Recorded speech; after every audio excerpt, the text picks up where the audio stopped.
Hello বন্ধুরা, তোমরা সবাই কেমন আছো? আশা করছি সবাই ভালো আছো। আমার এই ছোট্ট ব্লগে তোমাদের অনেক স্বাগত। আদিদেব প্রচণ্ড বায়না করেছে, বলছে মাম্মাম আমাকে এখন তরমুজ খেতে দাও। এখনও কিন্তু ওর খাওয়া হয়নি। আমি বলেছি যে আগে খাওয়া দাওয়া করে নে, তারপরে খাওয়া দাওয়ার পরে তরমুজ খেতে দেবো, কিন্তু কিছুতেই শুনছিল না। তারপরে আমি আর আদিদেব বসে পড়েছি তরমুজ কাটতে। ভীষণ খুশি হয়েছে, ভাবছে এই কেকও তো এমনভাবে কাটে আর তরমুজটাও এমনভাবেই কাটা হচ্ছে। তাই ও আবার গানও করছিল হ্যাপি বার্থডে। আমি বলছিলাম বার্থডেটা কার, তোর না আমার? বলছে আমার বার্থডে। আজকের তরমুজটা সাদা ছিল, জানি না কেমন হবে। বাজার থেকে আনা হয়েছে, দুদিন ধরে ফ্রিজে ছিল, কাটা হয়নি। আর দেখুন ভিতরটা একবার পুরোটাই লাল আর এত সুন্দর লাগছিল দেখতে। আদিত্য তো ভীষণ খুশি হয়ে গেছে, তার সাথে সাথে আমিও খুশি হয়ে গেছি।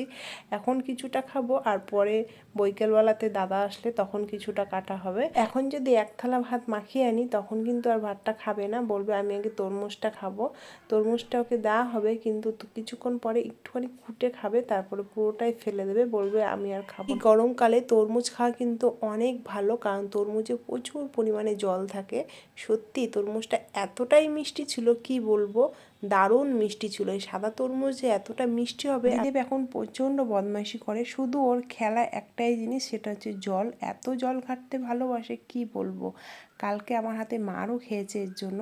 সকালবেলাতে একবার স্নান করেছে নিজে, তারপরে আবার বৈকাল 5টার পরে আবারও নিজে নিজে স্নান করেছে। তখন আমি আর নিজেকে আটকে রাখতে পারিনি, একটা কঞ্চি ছিল, কঞ্চি দিয়ে ওর পায়ে 2 বাড়ি মেরে দিয়েছি। তারপরে মাও আমাকে অনেক কথা শুনিয়েছে। একটু বদমাইশি করলে আমি তেমন কোনো বকাঝকা করি না, কিন্তু বদমাইশিটা যখন অতিরিক্ত পর্যায়ে চলে যায় তখন কিন্তু আর বাধ্য হই ওকে শাসন করতে। কারণ এখন যদি একটু একটু শাসন না করি, বড় হলে কিন্তু এর একটুও ভয় পাবে না। আমাদের তরমুজটা প্রায় কাটা কমপ্লিট। এবার আমি আদিদেবকে বলছি এবার আমার হাত থেকে ছাড়। ও কিছুতেই ছাড়ছে না, বারবার বলে যাচ্ছে মাম্মা আমার হ্যাপি বার্থডে, আমি কেকটা কাটবো। ও এটাকে কেকই ভেবেছে। আবার বলছিল ওকে জুস করে দিতে। আমি বললাম না, জুস খেতে হবে না এই ঠান্ডার মধ্যে, তুমি এটা খেয়ে নাও, কারণ তরমুজটা এখন প্রচণ্ড ঠান্ডা আছে। নিজে না খেয়ে আমাকে খাইয়ে দিচ্ছে, দেখুন একবার। সত্যি আমাকে কিন্তু অনেক ভালোবাসে, প্রচুর ভালোবাসে আমাকে। আমিও ওকে প্রচুর ভালোবাসি, কিন্তু আমি ওর ভালোবাসার কাছে মাঝে মাঝে হার মেনে যাই। আদিদেব এখন মাঝে মাঝে ফ্রিজ খুলে আর বলবে মামা আমি দেখো বড় হয়ে গেছে, আমি ফ্রিজ খুলতে পারি। আমি বলছি হ্যাঁ, সেটা তো তুমি খুলতে পারোই। আর মাঝে মাঝে আবার ফ্রিজের মধ্যে না আমকে ঘষে জল দিয়ে সেটাকে আবার আইসক্রিম বানাবে, সেটা আবার প্রচণ্ড ভালোবাসে খেতে। আদিদেবের জন্য ফ্রিজে কিছুই রাখা যায় না, বরফও রাখা যায় না। কেউ যদি এসে বলে বরফ লাগবে, আমরা কিন্তু দিতেই পারবো না। সব বরফ ও খুঁটে খুঁটে খাবে, আবার খেলবে, এর গায়ে ছুড়বে ওর গায়ে ছুড়বে, সারাদিন ওর এই চলছে। কি বদমাশি না করে সারাদিন। এখন আবার দিদুনকে দিয়ে আসলো, বললো দিদন তুমি খাও। আদিদেব দিদুনকে ভীষণ ভালোবাসে, দিদুন ছাড়া ওর একটুকু চলে না। তরমুজ খাওয়া দাওয়া শেষ হয়ে গেছে, এবার বসেছি আমি মাছগুলো ধুতে। এটা হচ্ছে পাবদা মাছ।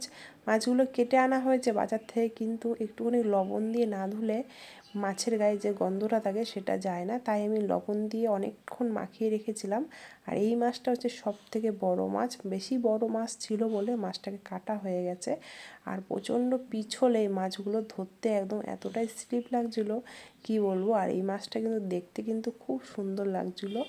এটা এখন আদিদেবের জন্য ভাজা হবে, আর যে কটা থাকবে সেগুলো শস্য পোস্ত দিয়ে মাছ ভাপা হবে। আদিদেবকে ভেজে দেবো, কারণ অনেকটা দেরি হয়ে গেছে, এমনিতেই 1:30 বেজে গেছে। তাই আদিদেবকে শুধু মাছ ভাজা দিয়ে খাইয়ে দেবো, তারপর ওকে ঘুম পাড়িয়ে দেবো। আদিদেবের জন্য মাছ ভাজা অলরেডি হয়ে গেছে। এই মাছ কিন্তু আমি রান্না করতে পারি না, এখনও রান্না করিনি। সকলকে অনেক ধন্যবাদ আমার ভিডিওটি দেখার জন্য। আবারও কোনো অন্য ভিডিওতে আপনাদের সঙ্গে অনেক তাড়াতাড়ি দেখা হতে চলেছে। আপনারা অনেক ভালো থাকবেন, সুস্থ থাকবেন।